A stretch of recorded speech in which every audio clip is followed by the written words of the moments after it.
Linda, do you think that things have changed from the good old days to today? Definitely they have. And I'd like to also disagree with what Dr. Newberry. Dr. Newberry was saying, because we must realize that culture and values and norms are not static. They're things that change over time. So you can't exactly expect the youth of today to be exactly as conservative as the youth was in the past, because I think that some of our parents are also very conservative, and they want to impose their conservative ideas onto us. For example, aren't those the conservative ideas that have made them what they are today? Which is what? Which is not going out until you're 21 years old and you have your own key.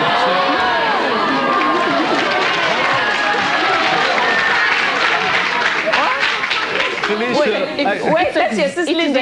I mean, you brought me up. You brought me up. Yeah. It is exactly the same thing when you say our values were so good. I wouldn't have children talking back to me like that, especially in open like that. I'm saying now the problem is discipline. Discipline, the value of discipline is out. And this is why I say the old values of discipline must come back so that we're able to discipline our children. They should be as nice as we are. Well,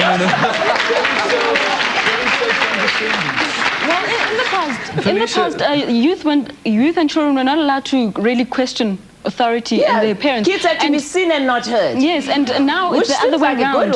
It's the other way around, because now we can express ourselves and our ideas. And our parents, I don't know, it's almost as if they're intimidated by it. Okay, Felicia, it is exactly the change in that now children should be seen and heard, that Dr. Newberry can cite all these immoral changes in society. Because before it was children could only be seen and not heard. So you never heard about child abuse, you never heard about sexual abuse. You had I'm trying to get to the whole... I know that I need to get to you, but let's say, Kali, your impressions? I think that adults must realize that children have something to contribute to society as well. Without the contribution of children, we wouldn't be where we are today, and I don't think it's such a bad society. It's adjusted, but it's not so bad. It's as bad as it was 20, 30 years ago. Can religion play a part?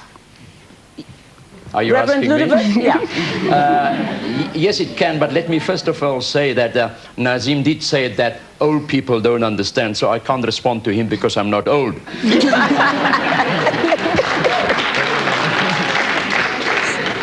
Some of the others who suggested that some of the adults don't understand, maybe there are some who don't understand.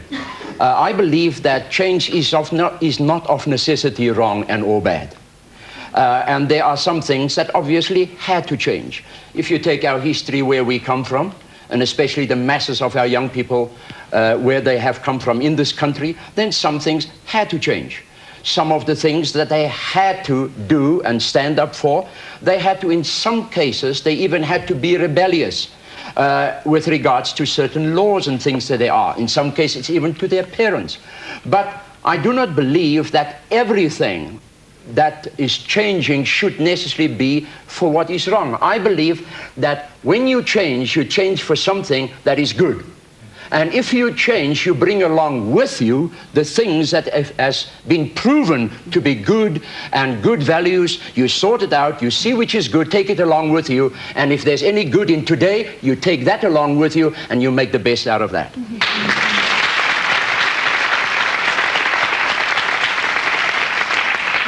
We put the adults one side and the young people one side. It looks like we're in for a debate here tonight.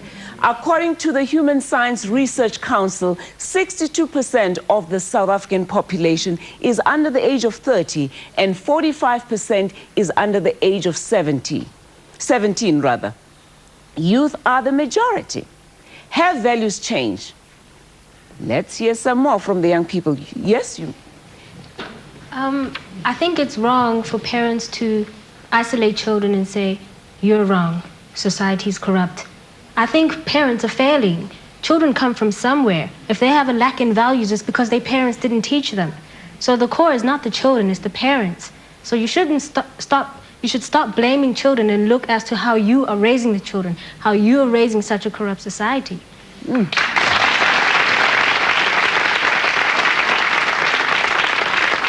We're trying to look at three areas here.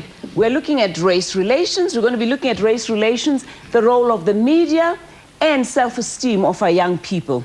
Sis Lindy, I was reading an article recently, and it's Charles Mohale. He writes, "We black South Africans are sitting idly by while our children are breaking every law in the book of decency.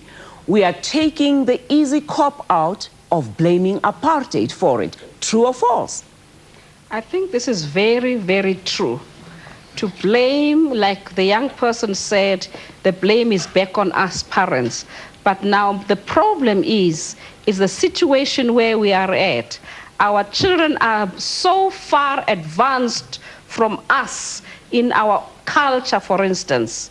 Where are our young people? They don't even understand the culture at home. Because of the situation that we have, we're not able to guide the children in the right way, in the right place, because where are they? They're in the movies, or they're on TV, or they are out in the street, that kind of a situation. But they have changed. I mean, today they are the junior city mayor. Is that what you call? Tell us, what do you think of what you're talking about? I don't remember you guys were junior city mayors at that age. Well, I think we always talk about freedom of expression and freedom of speech, but then you complain about discipline. If we taught that we must be freedom of speech, then let us speak.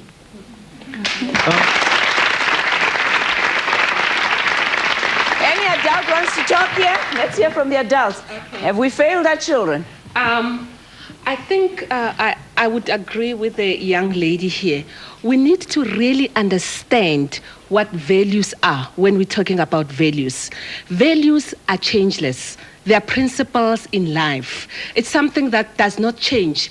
Taking responsibility about your life does not change. Being proactive does not change.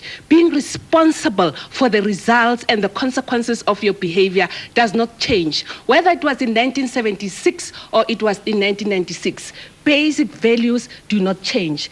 And us as parents have got that responsibility to instill in our children values of respect, values of appreciation, and values of love for one another. It's got nothing to do with apartheid. It's got nothing to do with color. It's got everything to do with humanity. It's got everything to do with Ubuntu.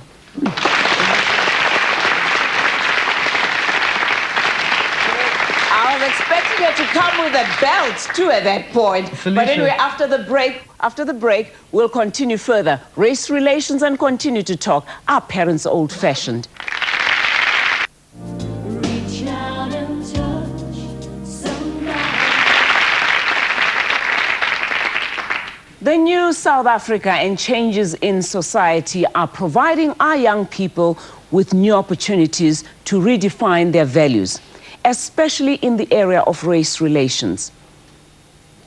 Are you getting along with each other at school? What do you think about what your parents used to tell you about race relations? Are you any different from your parents? Let's hear it. Wait 1 second, let me get to you. Things have definitely changed because, I mean, we mix in schools and we have something called the Junior City Council. There's black people, white people, we all mix. We don't see the difference between black and white. What our parents saw, we don't see. We're just all human beings. So there definitely is a change.